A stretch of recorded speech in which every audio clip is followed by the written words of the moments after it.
Shalom, salam sejahtera dalam kasih Tuhan kita Yesus Kristus. Doa dan harapan semoga jemaat Tuhan tetap berada dalam keadaan yang sehat. Kita bersyukur karena kita dapat bertemu menerusi acara ibadah online pada minggu ini. Terima kasih sekali lagi kita ucapkan buat tim media yang setia melayani kita, memastikan kita mengikuti acara ibadah online setiap minggu. Dan semua tim yang terlibat melayani, tim praise and worship, pemusik, dan juga tim pendoa yang setia berdoa buat gereja kita, buat jemaat sekalian, bahkan buat negara kita, dunia yang sedang dilanda oleh pandemik COVID-19. Dan terima kasih untuk jemaat sekalian yang terlibat juga dalam mendoakan gereja kita dan juga negara kita. Saya yakin bahwa Tuhan akan memberkati kita dan memberi kekuatan, semangat untuk kita terus berjuang dalam perjalanan iman percaya kita kepada Yesus Kristus. Jemaat sekalian yang saya cinta dalam Tuhan Yesus Kristus, dalam khotbah kita pada minggu yang lepas, kita juga belajar tentang bagaimana kuasa firman itu terjadi dalam kehidupan orang yang menerima kebenaran itu. Saudara kekasih, dalam minggu ini pun kita mempelajari bagaimana kuasa firman itu mengubah hidup kita, mentransform hidup kita. Jadi oleh itu jemaat sekalian, mari kita sama-sama melihat firman Tuhan dalam Kisah Para Rasul pasal 2 ayat 41 sampai ayatnya yang ke-42. Hanya 2 ayat saudara kekasih. Kita akan baca ayat ini seperti mana yang sudah disediakan dalam screen. Pastor akan membacanya, saudara boleh mengiringi pembacaan ini.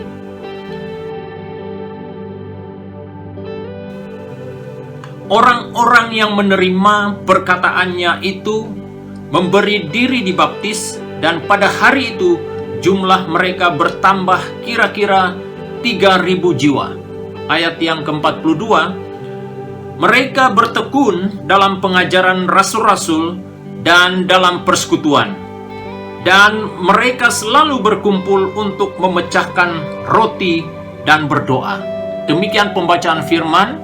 Sebelum kita membahas firman ini, mari kita datang dalam doa kita. Pastor akan pimpin kita di dalam doa. Allah Bapa kami yang ada di dalam kerajaan sorga, kami bersyukur buat kebenaran firman-Mu yang sudah kami baca.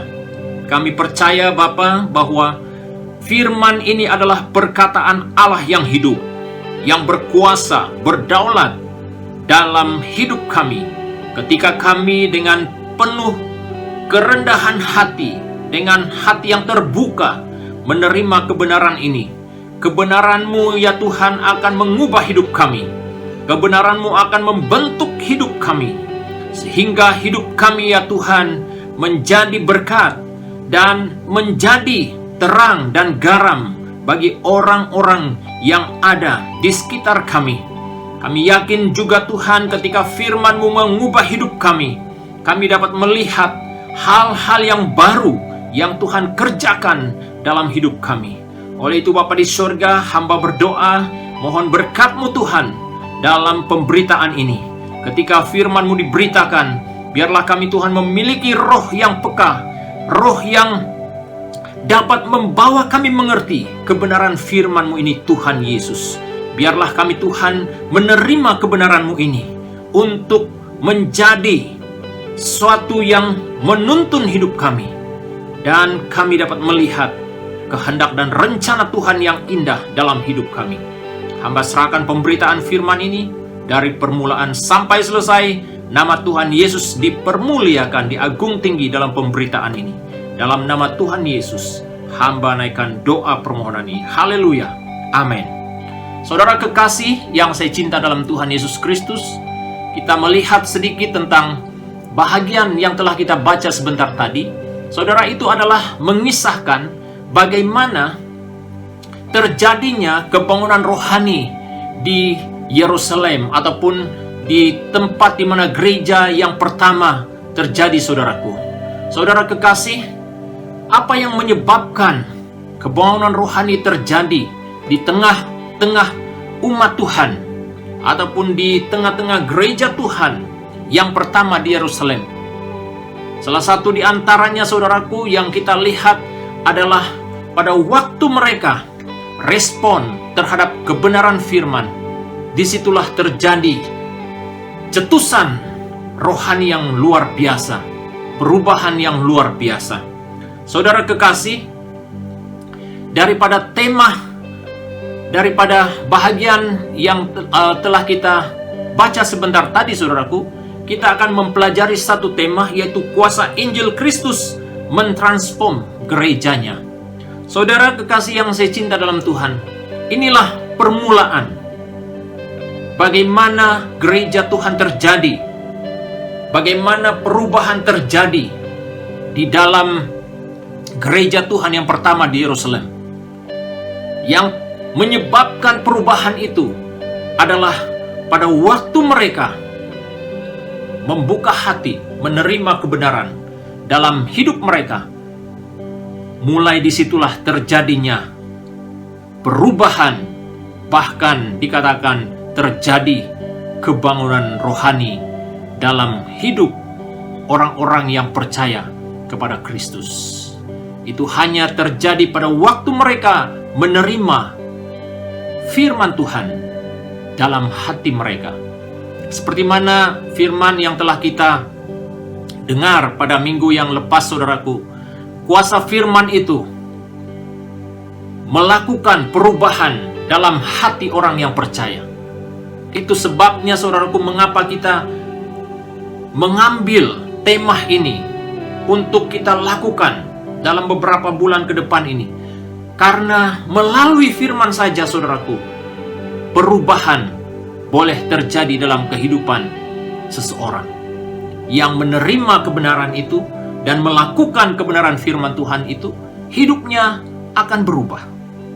Itulah sebabnya mengapa kita perlu menyampaikan berita baik, melakukan misi Bapa itu dalam hidup kita, yaitu ketika orang lain menerima kebenaran itu dalam hati mereka, hidup mereka akan mengalami perubahan. Karena yang dia dengar, karena yang dia terima itu adalah perkataan Allah yang hidup. Bukan perkataan yang biasa, tetapi perkataan yang mengubah hidup seseorang. Itu sebabnya tema kita pada saat ini dikatakan kuasa Injil Kristus mentransform gerejanya. Saudaraku, kita lihat dalam pendahuluan dikatakan di sana, Tuhan Yesus memerintah kita supaya melakukan amanat agungnya. Itulah misi Bapa. Amanat agung Yesus Kristus itu dapat kita baca di dalam Matius 28. Mengarahkan setiap orang percaya supaya pergi memberitakan kabar baik itu kepada setiap orang, agar mereka yang mendengar dan menerima kebenaran firman Tuhan itu akan diselamatkan. Jadi saudaraku, inilah tanggung jawab kita, memberitakan firman. Dimanapun kita berada, saudaraku, kita harus melakukannya, karena itu adalah misi Bapa yang Dia inginkan supaya kita melakukan hal itu dalam hidup kita. Ia tidak melarang kita membaca, menghafal, mempraktekkan firman-Nya, mengutip ataupun menyebarkan, menyebarluaskan firman-Nya. Namun yang terpenting dari semuanya, Yesus ingin bahkan memerintah kita dengan tegas, supaya kita melakukan firman-Nya. Tidak kira, saudaraku, berapa banyak firman Tuhan yang telah kita baca, berapa banyak firman Tuhan yang kita dapat hafal, berapa banyak firman Tuhan yang kita tahu. Semua itu penting, tapi yang terpenting di atas semuanya itu, saudaraku, dikatakan di sana kita diminta supaya apa? Melakukan firman-Nya. Itulah tanggung jawab yang harus kita lakukan. Tanggung jawab yang harus kita pikul dalam hidup kita sebagai orang Kristen. Jangan kita hanya mendengar, ya. Jangan kita hanya menjadi pendengar, tetapi bukan menjadi pelaku. Itu tidak benar. Firman Tuhan mau kita menjadi pendengar, pada masa yang sama kita juga harus menjadi apa? Pelaku firman. Itu sebabnya, saudaraku, mengapa firman Tuhan itu perlu kita terima dan kita lakukan, karena melalui firman itu saja yang dapat mengubah hidup kita. Hidup orang yang kacau, saudaraku, ketika menerima firman, hidupnya diubah. Saya percaya, saudaraku, kita semua datang dari latar belakang orang yang kacau, orang yang tidak benar di hadapan Tuhan.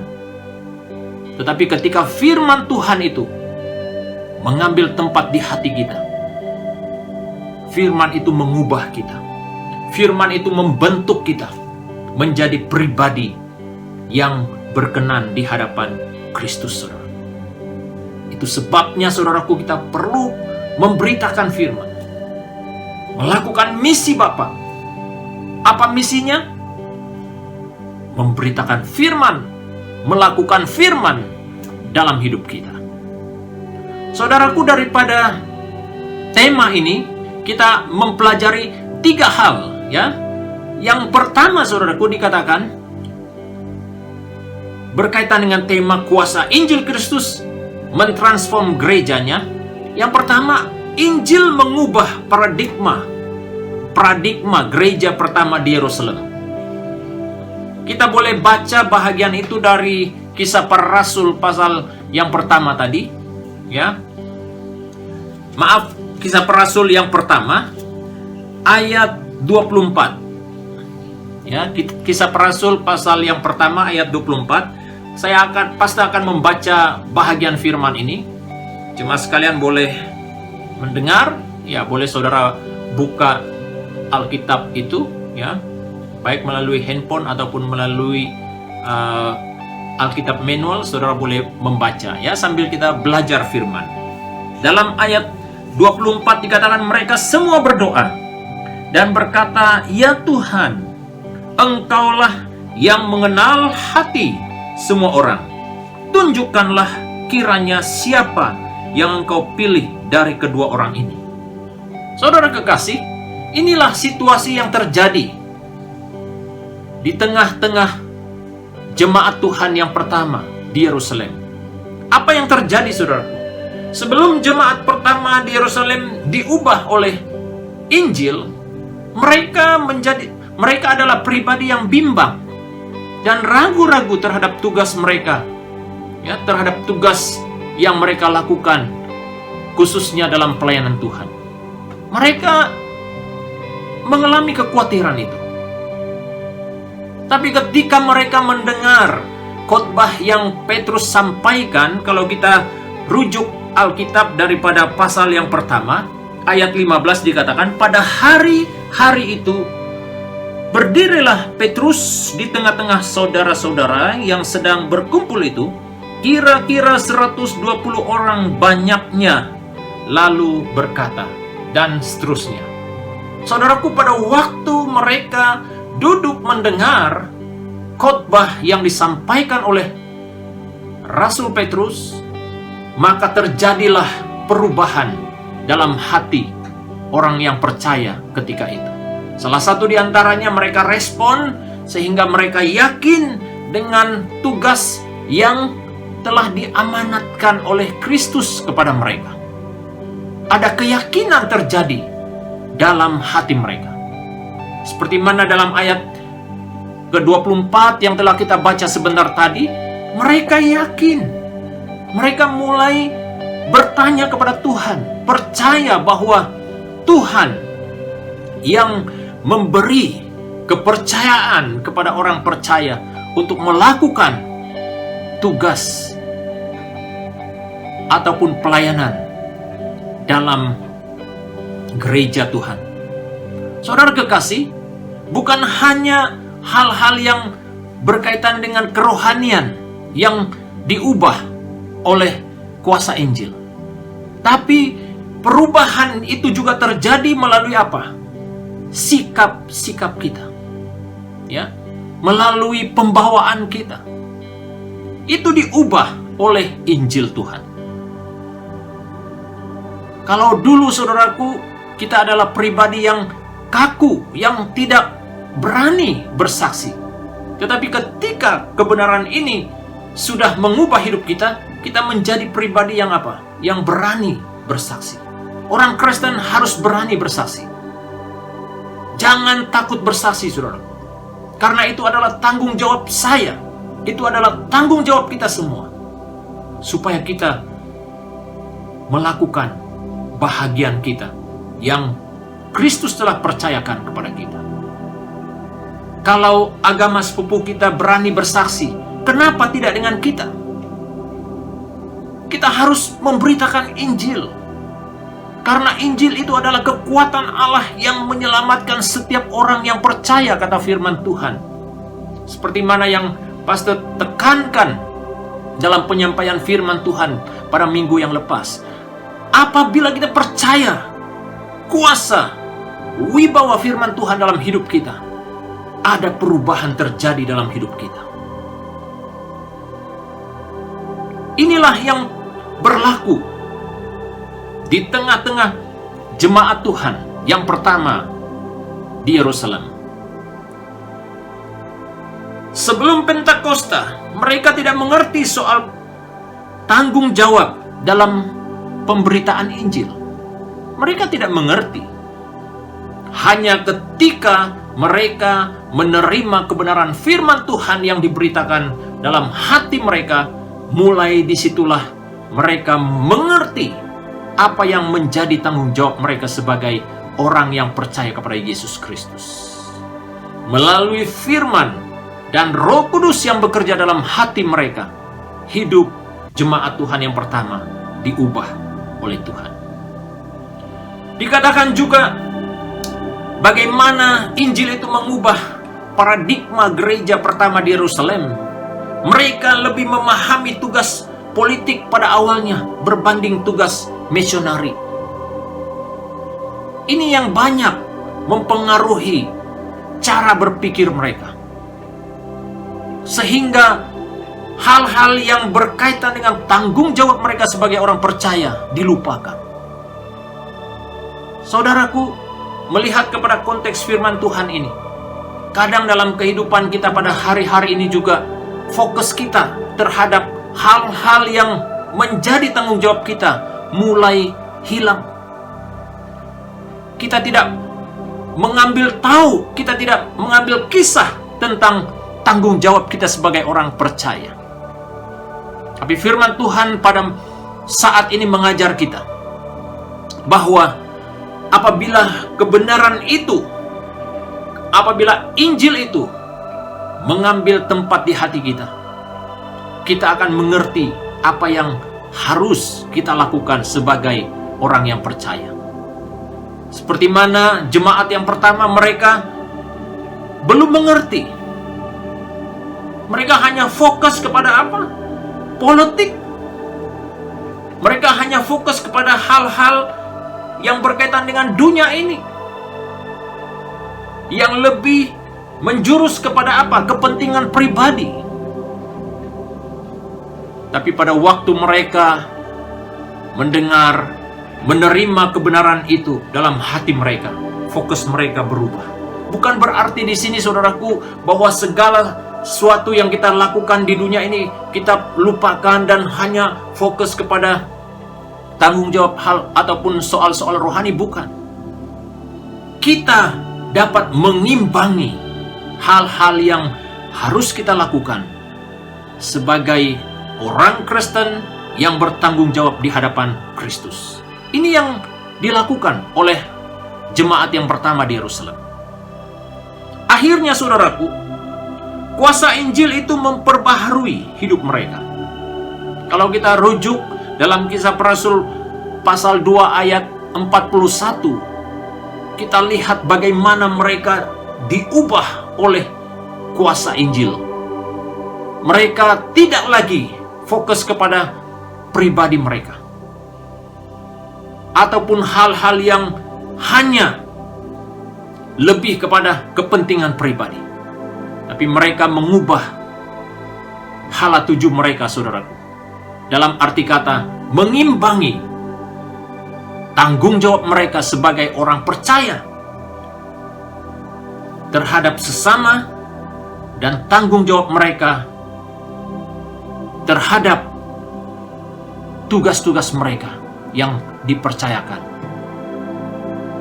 Saudara kekasih dalam Tuhan, inilah yang terjadi. Paradigma itu diubah, dibentuk oleh kuasa Injil. Hal yang kedua, saudaraku, bagaimana kuasa Injil itu mentransform gerejanya. Yang kedua itu adalah Injil itu mengangkat martabat gereja pertama di Yerusalem. Selain dia mengubah paradigma, yang kedua, saudaraku, dia mengangkat martabat gereja pertama di Yerusalem. Pada awalnya, saudaraku, gereja itu tidak dikenal. Walaupun mereka ada di kota yang menjadi kota penting pada waktu itu, tapi mereka kurang dikenal. Ketika mereka menerima kebenaran, mulai saat itulah, saudaraku, orang percaya ini dipandang tinggi dan dihormati oleh masyarakat. Kenapa, saudaraku? Karena ada perubahan yang terjadi dalam hidup mereka. Dalam Kisah para Rasul pasal 2 ayatnya yang ke-47, saya akan baca bahagian ini untuk kita. Kisah para Rasul pasal 2 ayat 47 dikatakan di sana, sambil memuji Allah, dan mereka disukai semua orang, dan tiap-tiap hari Tuhan menambah jumlah mereka dengan orang yang diselamatkan. Tiap-tiap hari Tuhan menambah jumlah mereka. Selain itu, mereka apa dikatakan firman Tuhan tadi? Mereka disukai semua orang. Dalam arti kata yang lain, saudaraku, mereka dihormati oleh semua orang. Kenapa? Karena Injil itu telah mengubah hidup mereka. Dan martabat gereja, saudaraku, menjadi sesuatu yang benar-benar dihormati oleh masyarakat yang ada di Yerusalem pada waktu itu. Apa yang terjadi, saudaraku? Jemaat pertama menghormati firman Tuhan yang telah mereka terima melalui khotbah Rasul Petrus pada waktu itu. Itu yang menyebabkan, saudaraku, mereka mengalami suatu perubahan yang luar biasa. Saat mereka menerima kebenaran, dan pada masa yang sama mereka menghormati kebenaran firman. Saudara, menghormati kebenaran dalam hidup kita adalah suatu yang sangat penting, saudara. Itulah yang menyebabkan, saudaraku, orang Kristen mengalami perubahan dalam hidupnya. Karena pada waktu dia menghormati kebenaran firman dalam hidupnya, saudaraku, akan mengalami transformasi. Hidupnya akan mengalami perubahan yang luar biasa. Saudaraku, kalau seseorang itu benar-benar menerima kebenaran itu, apa yang terjadi? Hidupnya tidak sama lagi, saudaraku. Ya, kalau dulu dia adalah seorang yang suka menghina iman orang percaya, ataupun suka menentang setiap pemberitaan yang sampai kepadanya, dia adalah orang yang suka melawan. Tapi ketika kebenaran itu, saudaraku, masuk dalam hatinya, ketika kebenaran itu diterimanya, hidupnya mengalami perubahan. Saudara, ini yang terjadi dalam jemaat Tuhan Yang pertama di Yerusalem, mereka menghormati firman Tuhan yang telah mereka terima. Saudaraku, kembali kepada konteks kita pada hari ini. Sejauh manakah kita menghormati kebenaran firman dalam hidup kita hari-hari ini? Pada saat kita sendiri, pada saat kita terlibat dalam pelayanan, pada saat kita berada di dalam sebuah community, bagaimana kita dapat mempraktekkan kebenaran itu dalam hidup kita? Saudara, kita dituntut untuk menghormati kebenaran firman Tuhan dalam hidup kita. Saudara, hari-hari ini adalah hari yang sangat mencabar untuk kita. Bagaimana kita dapat menghormati kebenaran firman Tuhan dalam hidup kita di tengah-tengah dunia yang sangat mencabar hari-hari ini?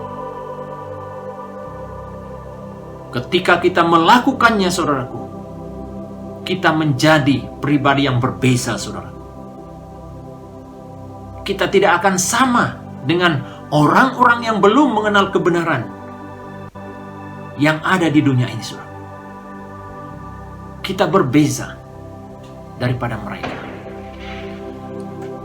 Ada nilai-nilai rohani yang muncul di kalangan mereka yang menjadi tarikan bagi masyarakat di sekitar mereka. Inilah yang menjadi tarikan. Apa yang menjadi tarikan untuk masyarakat di tengah-tengah mereka, saudara? Oleh karena kepedulian orang-orang yang sudah menerima kebenaran. Sehingga dikatakan, saudaraku, dalam pasal yang pertama, ya. Pasal yang pertama,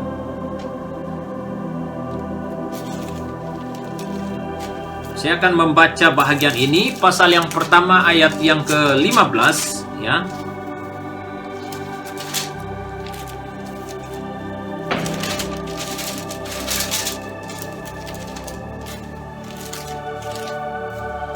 Ayat 15 dan ayat 16.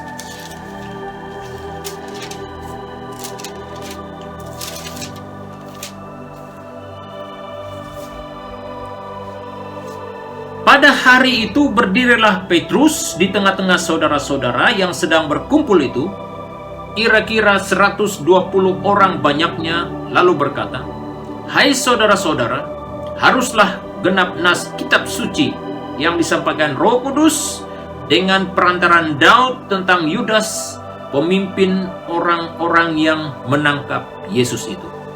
Dan seterusnya kalau kita membaca di sana, khotbah Petrus, saudaraku, menyadarkan orang-orang percaya yang mendengar firman Tuhan itu supaya mereka bertobat daripada pelanggaran, daripada dosa yang mereka lakukan. Dan itulah yang terjadi, yang telah mengubah orang-orang yang percaya di Yerusalem pada waktu itu. Sehingga, saudaraku, dikatakan di sana, saudaraku, mereka memiliki, ya, mereka memiliki nilai-nilai rohani yang muncul di kalangan mereka, yang menjadi tarikan bagi masyarakat di sekitar mereka. Apa yang menjadi tarikan? Kalau kita melihat cara hidup orang percaya dalam pasal yang kedua, saudaraku, ayat yang ke-41 dan sampai ayatnya yang ke-47, mereka mulai memperhatikan orang-orang yang lemah, orang-orang miskin, orang-orang yang memerlukan belas kasihan, orang yang perlu, di mana mereka perlu berbagi kasih kepada orang-orang yang ada di community mereka pada waktu itu. Seperti mana firman yang telah kita dengar pada minggu yang lepas juga mengajar bahwa melalui firman yang ada di dalam hati seseorang itu akan membawa dia melihat hal-hal yang berkaitan dengan kepentingan orang lain juga. Saudara, inilah nilai-nilai yang muncul di kalangan mereka yang menjadi tarikan bagi masyarakat di sekitar mereka pada waktu itu. Nilai-nilai rohani ini penting untuk saya, untuk kita semua. Harus mulai daripada apa? Dalam community kita, dalam keluarga kita. Apa nilai-nilai yang ada di dalam diri kita hari-hari ini? Apakah itu benar-benar menjadi tarikan untuk orang-orang yang ada di community kita? Hal ini terjadi di kalangan orang-orang yang percaya di Yerusalem pada waktu itu. Injil mengangkat martabat gereja pertama di Yerusalem. Yang ketiga, yang terakhir, saudaraku, Injil memperkayakan gereja pertama di Yerusalem. Selain dia mentransform dan mengangkat martabat, dan gereja pertama juga diperkayakan oleh Kristus pada waktu mereka menerima kebenaran firman Tuhan dalam hati mereka.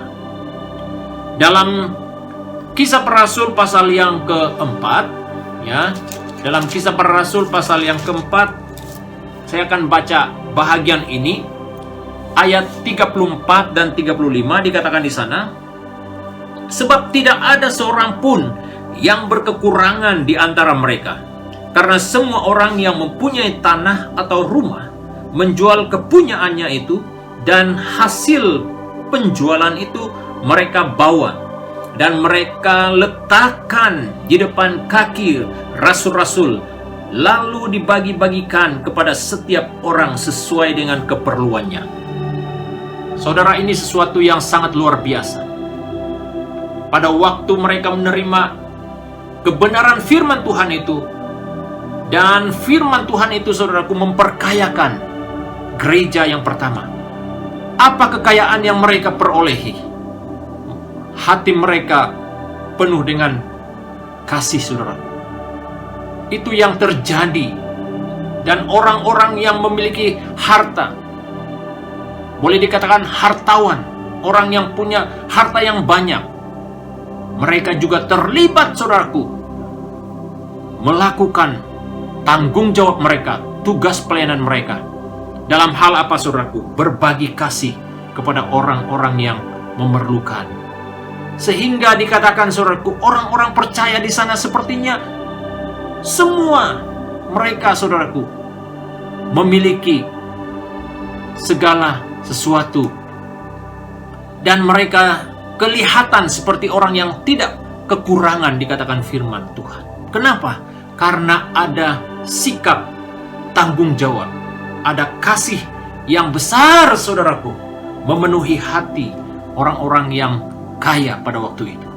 Mereka ada kesadaran bahwa Kristuslah yang berotoriti atas harta dan kekayaan yang mereka miliki. Saudaraku, ini sangat penting bahwa orang-orang yang percaya di Yerusalem, waktu mereka dikatakan melihat keperluan orang-orang yang miskin, orang-orang yang memerlukan, harta mereka yang ada, saudaraku, mereka bahagikan kepada orang yang memerlukannya.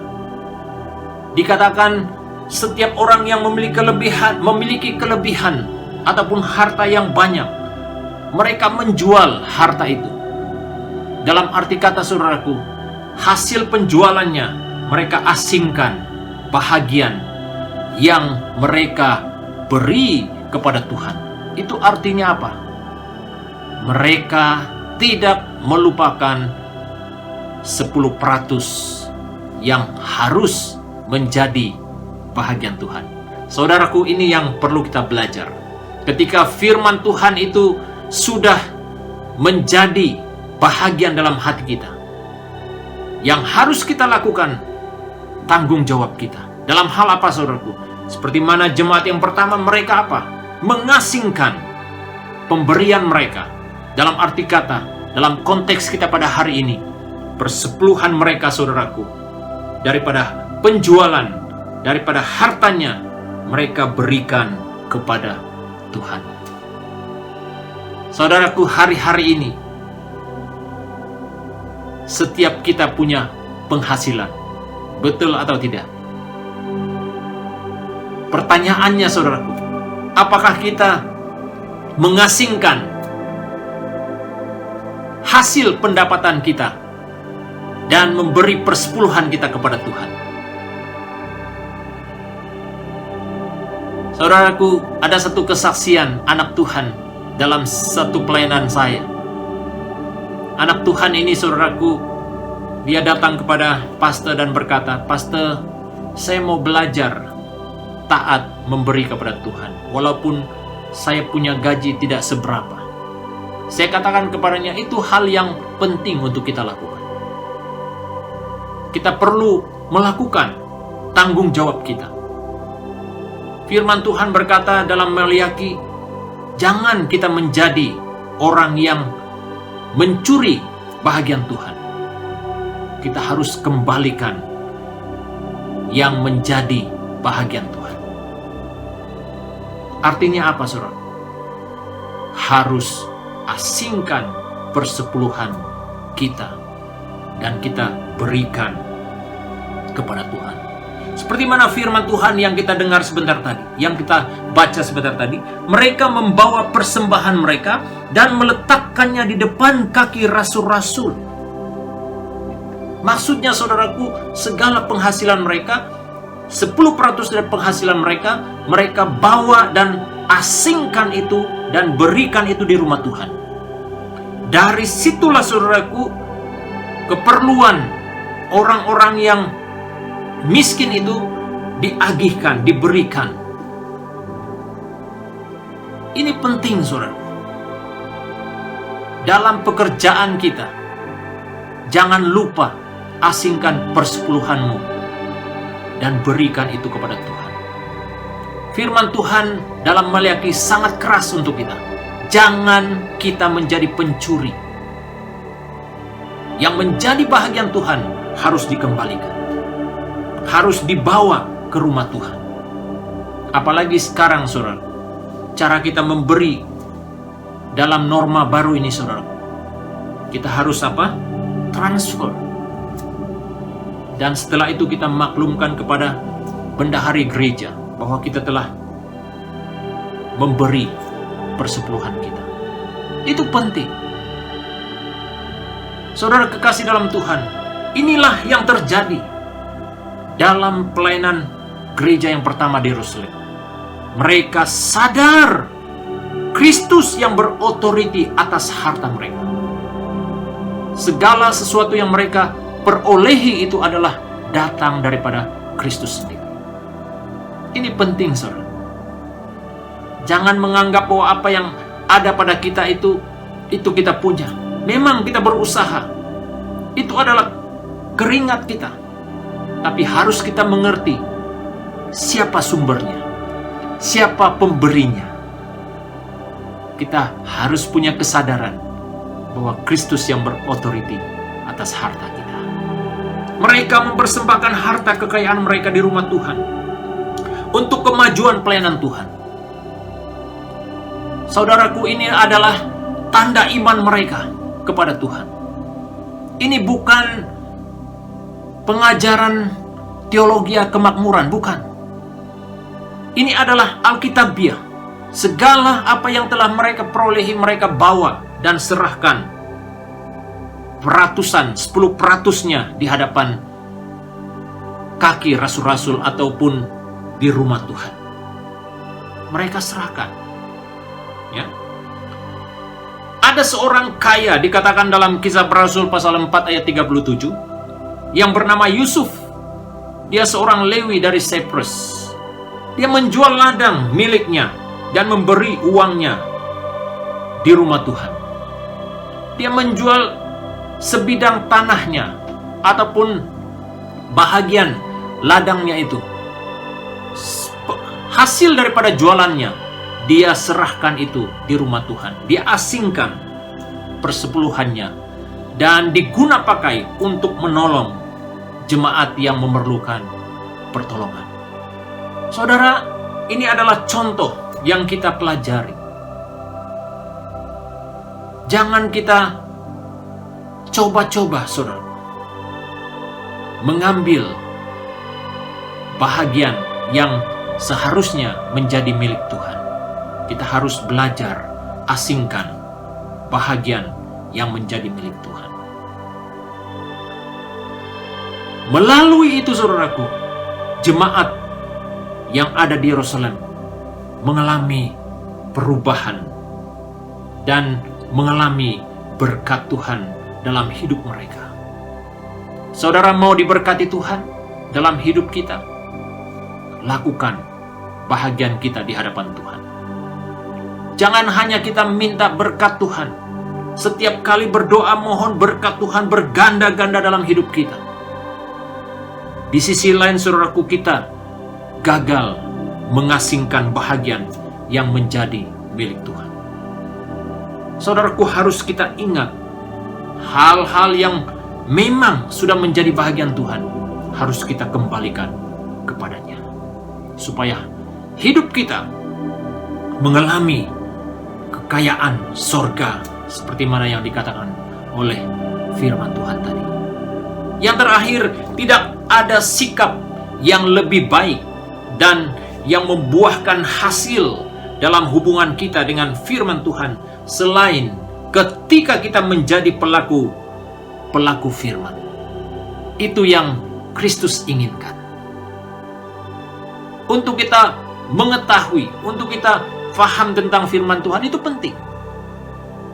Tapi yang sangat terpenting daripada segalanya, dari semuanya, kita harus menjadi pelaku firman. Demikian firman Tuhan pada hari ini yang disampaikan. Pastor berdoa kiranya kebenaran firman Tuhan ini menjadi berkat buat setiap pribadi kita.